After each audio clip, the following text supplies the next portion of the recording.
Graham, good to speak to you again. I'll just start on the weekend and the game that wasn't in the end of Barrow. Just talk us through how it all sort of unfolded from your perspective, because it was obviously a very late decision. Yeah, really surprising one. But yeah, the first thing we heard was when I got off the bus, really, and I was walking towards the change rooms, and I just got asked to go and speak to the opposition manager and the referee on the pitch. At that point, I didn't realise it was about the pitch because it looked in good condition from where we were, and we walked to the other end. The referee showed me the sort of end, maybe 10 yards all the way across the pitch, and thought it was a risk to players. And then he spoke to the people at the EFL. He asked me a question about the risk, which I agreed with him. But was never asked whether we thought the game should go ahead or not, or anything like that. It wasn't that. He just asked me about that particular part, which was in particularly bad condition. But it was only a small part, but I would guess maybe a significant part, because it was in the goal area, the majority of it. So, but it was down to the referee, and then he went and spoke to I think it was the EFL for maybe 10-15 minutes, and then came back to us and called the game off. So it was, I think it got to that point where I think both managers, talking to Pete Wild at the time, once he got to about 15 minutes of an hour in, we were both concerned that about the teams sort of switching off from the game that we all planned for. So but that was just us talking, but the referee made the decision. That was it. And then we had to sort of obviously let everybody else know as quick as possible. It was it's a disappointing day. Pete's obviously been very vocal in his opinion on it, and I think they ended up having a training game or something, Barrow, on the pitch afterwards. Do you share that same sort of frustration? Yeah, frustration, certainly. Yeah, definitely. We did all the things that we spent hours analysing our previous game. In the quick turnaround, hours analysing Barrows. Stayed overnight, which isn't for free. So the clubs, come at a cost for that. Preparing for a game, we've named the team. We've gone through all our set pieces, everything. We've turned up at the game, ready to play. 75 minutes, 75 to 90 minutes prior to it, and it's been called off. So the frustration, 100%. But I do. I believe the training game was between both boxes, because there was no issue with the pitch at all between both boxes. It was just at the far end from where we all were, the change rooms and everything, that it was in particularly bad condition. When I looked at it with the referee and the manager and I think there was a couple of officials there, no one was saying it was a decent, good enough area to play on. It was more focusing on the rest of the pitch, but I think in the referee's mind, he wanted to take the whole pitch into consideration. So frustrating and disappointing, really. Look, we as players, as staff, we can, we get well looked after, in preparation for that. It's no personal cost to us. On the day, it's the supporters that have to bear the brunt of that. Paying for their train tickets, paying for their bus tickets, whatever, petrol money, the ticket for the game, the whole, and weekends are pretty sacrosanct for a football supporter. And if you don't get your game when you've contribute a lot of money to it and a lot of time and effort, I felt for them.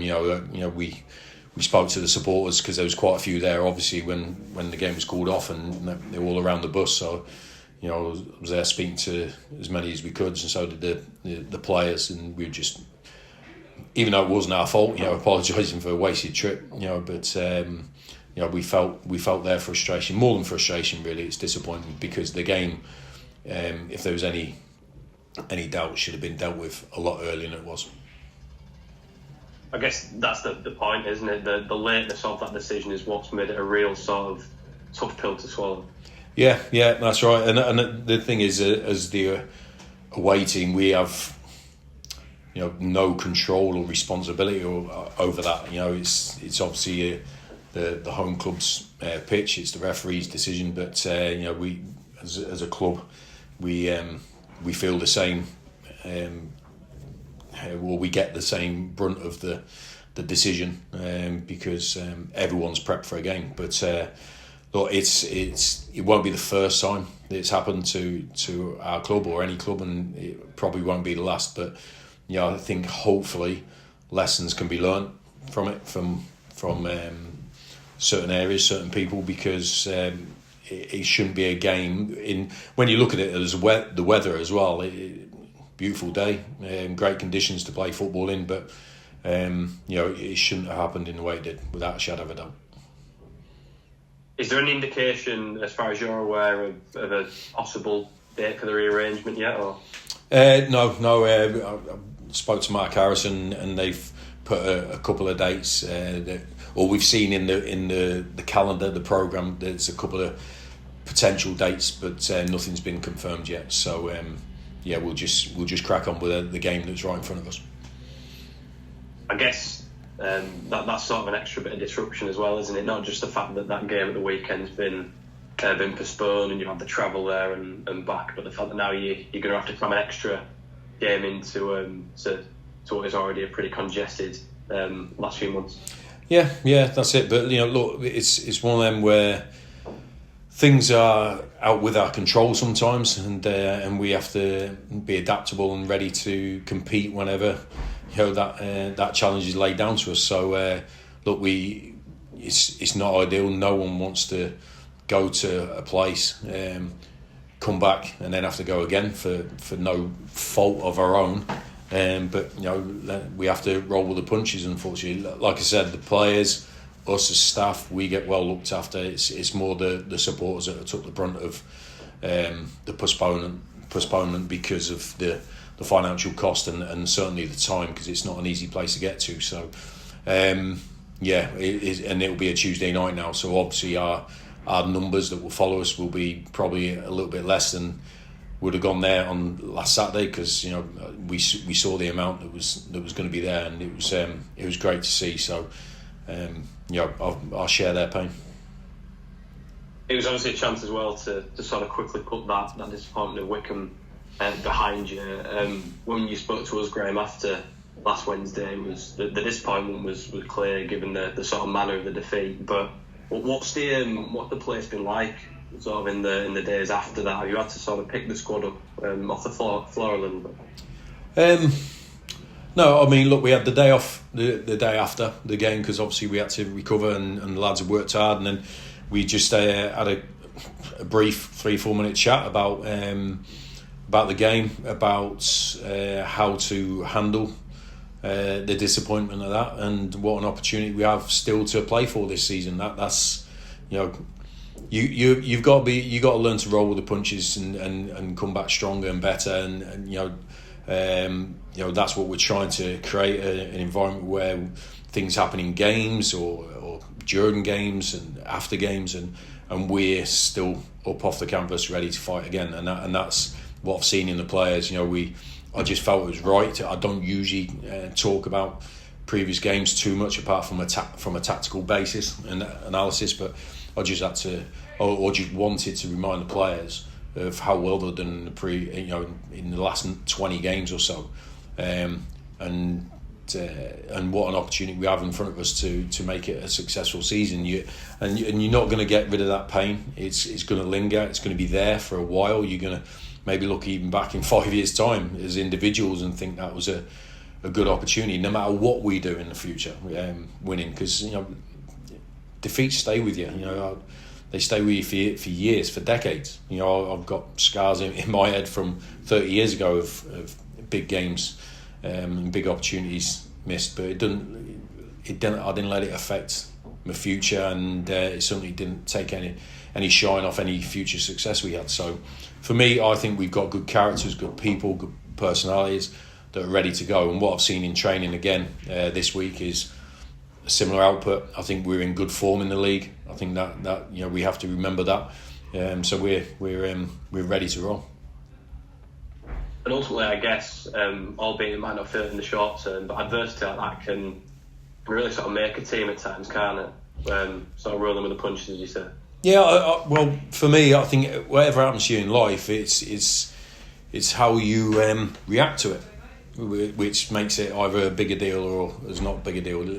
No one wants to lose a game. No one wants to lose a game in that fashion, and certainly no one wants to lose a semi-final. But it's how you react to things like that, and you can either decide to feel sorry for yourself and be a victim, or you can decide to do the opposite and actually make you stronger, learn from it, use it as motivation. So for me and our group of players and our group of staff, that's the only option we have available for us. That's the only one, and I want our supporters to feel the same. Of what future opportunities we've got ahead of us. And how we have to approach it, and what we have to do is go about it in the same way as we did in that game, and that's full out, foot to the floor, trying to win in the best way we can. Did you say as well the performance was superb against Wickham, albeit the result didn't go your way? How important has it been to hammer home that point that albeit you come out on the wrong side of the result, you've effectively dominated a side that are in a division above? I'll be honest, I don't think I've had to do that. I think everyone else has done that for me. The press, the media, the TV people, the supporters. I think everyone's, spoke about how well the team performed. And players ain't stupid. They know if we let ourselves down, don't perform to the levels, but they also know when we've been very good, and we were very good. And so I haven't had to talk to them about that specific game and how good they were. They know that, and everyone else is telling them, and that makes it easier for me, because I think when you get credit from people outside, I think sometimes it's quite rewarding, but it doesn't overcome, or it doesn't overshadow the disappointment in losing. But listen, the players I feel have been in really good form. I think we've been getting our rewards from our performances in the last 3 games, certainly in the league, and that's the form we have to continue with.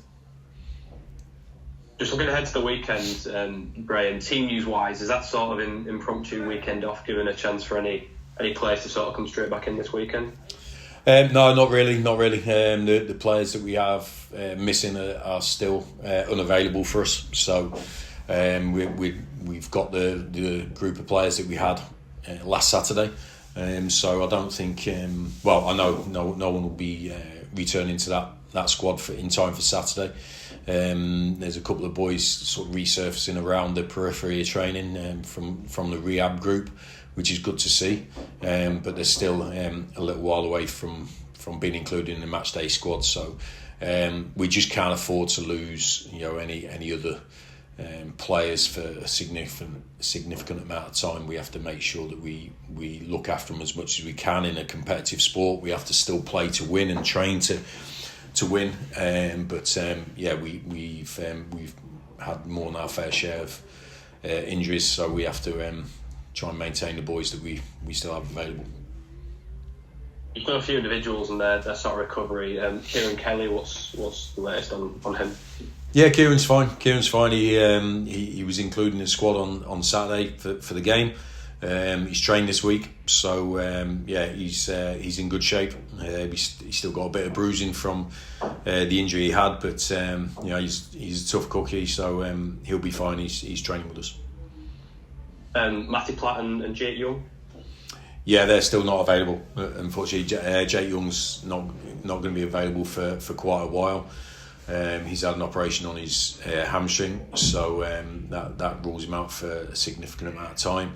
And Matty Platt, I think he came out around the grass today, not involved in our session, but he was outside, which is a good sign.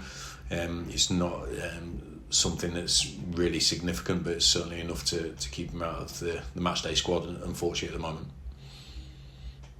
Notts County, Graham, they're not in the best of form themselves, but still sort of in and around that cluster of teams as yourselves pushing for the playoffs. How do you read into them at the moment? Look, I'm not. I don't go overboard on looking at every other team. As in looking around the league and worrying about their issues and problems. We have enough to deal with on our own doorstep that we try to focus on. But every time we come up against an opponent, we do our analysis, we do our sort of our due diligence on what they can produce, and we try to take their best game into our consideration, not nothing really to do with current form, but what they're capable of, what each individual is capable of, what their team is, how they play, and so forth like that. I think so that stays pretty much standard for whether we're playing a team that's won their last 10 or lost their last 10.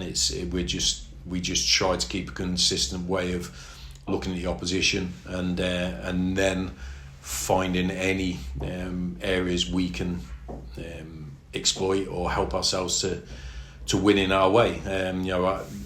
Our way of playing is we're trying to be really consistent with that for the players, and I think that's where our consistency will lie in how we approach our games. But Notts County have still got very good players, and they'll still be in a motivated mental state to make this a successful season. They've had a couple of seasons where they've won a lot of games. Every team goes through a little lack of form now and then, but it doesn't take away with the quality they have within their squad. So we have to be as fully prepared as we are for every other game coming into Saturday. They obviously played last night as well, so you've got a much longer turnaround than they have. How much of an advantage does that give you, particularly when it comes to that sort of energy battle? Look, there's a load of things. I don't think the last 3 or 4 days going into a game determines the result that much. I think you got to look at how each team is developed and right from the start of pre-season and all that sort of thing. It's they've had a group of players that have been together for a long time and a lot of success and playing in a certain way. So the last 3 or 4 days, most professional footballers are fit enough now to be able to do that. So I would expect them to be able to run as much as they could on Tuesday, on last Saturday. And the big thing for me in football is the mental side of it. It's how you approach it. I think if you've got a negative mindset, it doesn't matter how long you've got in between games, you'll still have a negative mindset. If you've got a positive one and you play a game every 2 days, then you give yourself the best chance. So we have to make sure that we just focus on what we can do and what we can produce in a game of football against a good team. I think it was my second game when we played them last time, and it was a game of really contrasting halves. But I'd rather repeat the second half, if I'm being honest. Brilliant. Cheers, Graham. Best of luck this weekend. Thanks, pal. Cheers. Hi, Graham. Hi, Sam.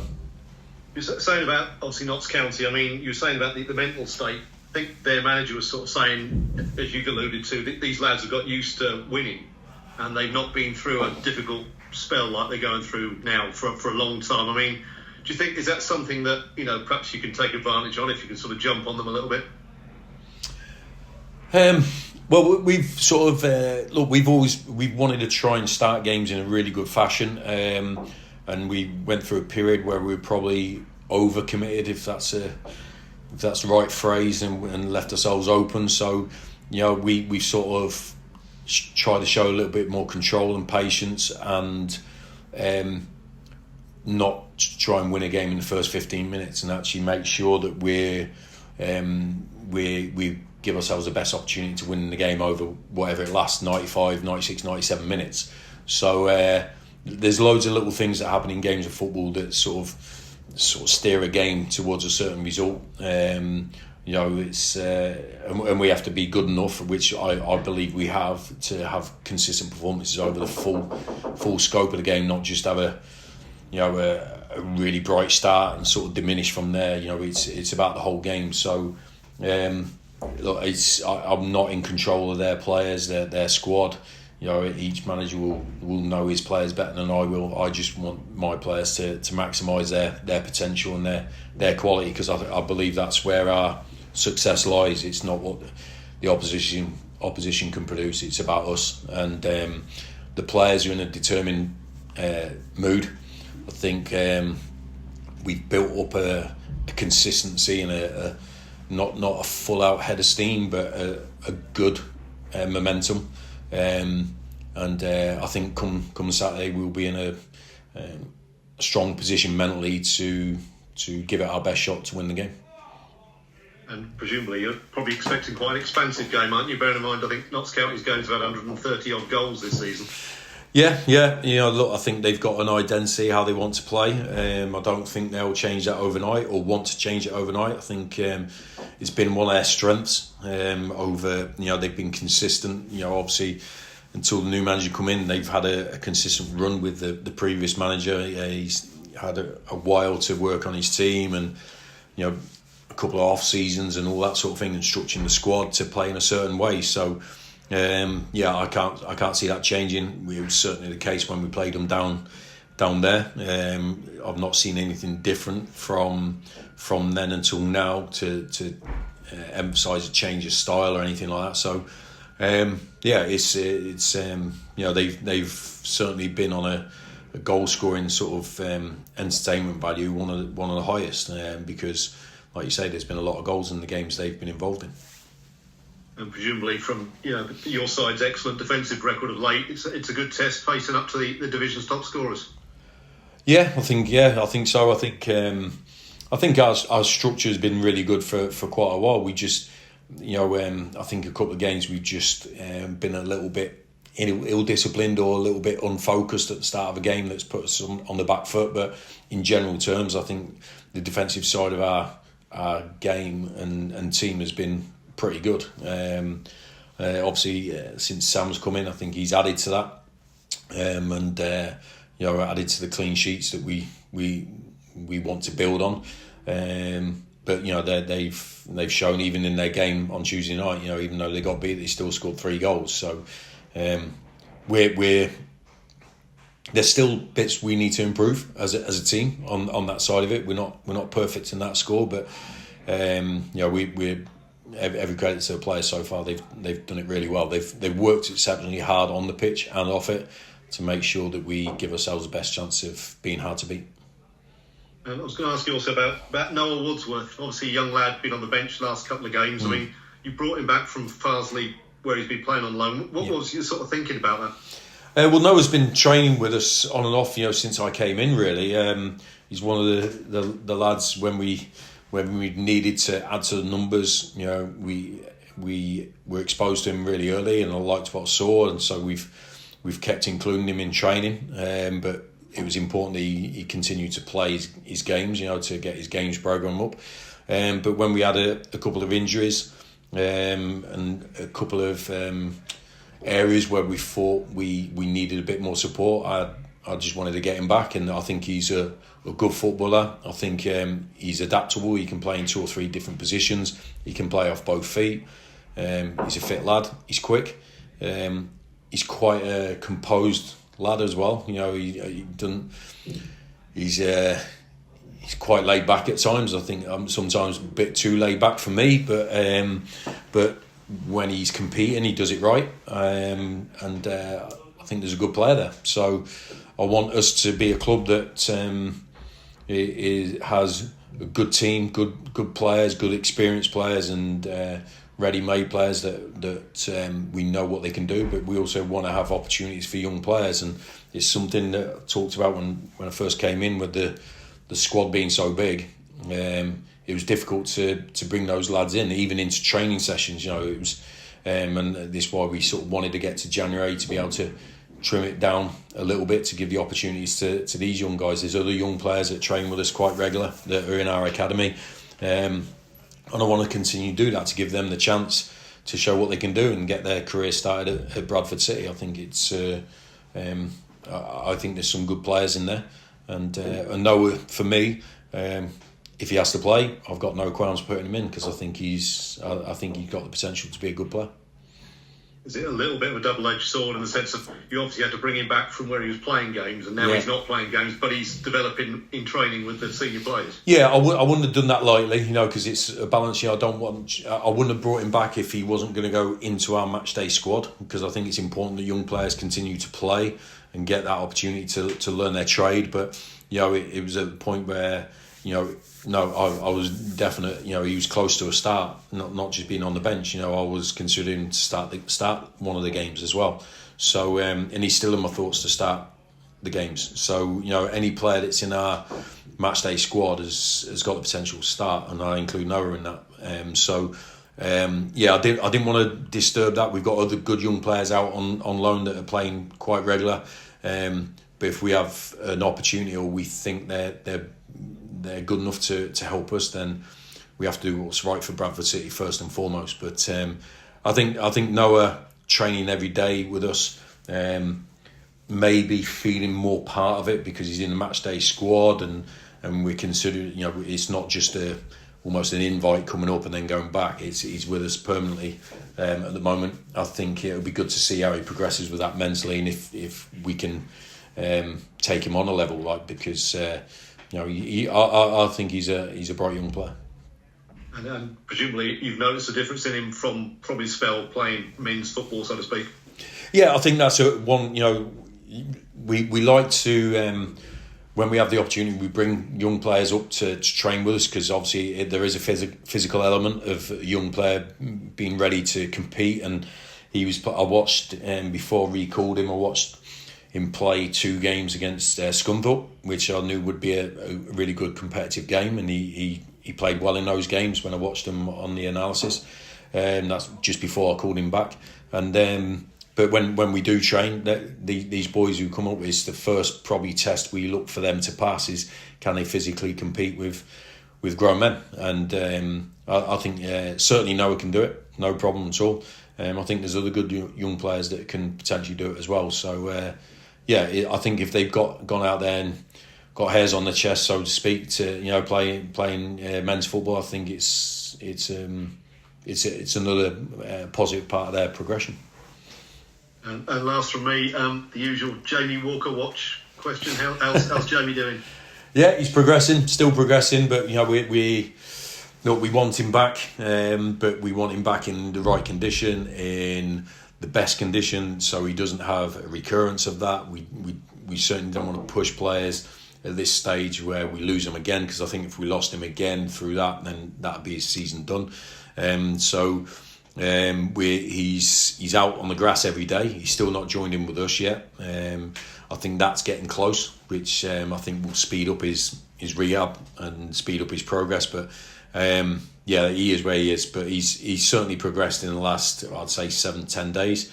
But it's still maybe a couple of weeks before he's back into full training with us. And as soon as we get him back, it would be a great addition to the squad, because he's a good player. We know that, and I think the other players are looking forward to playing with him again.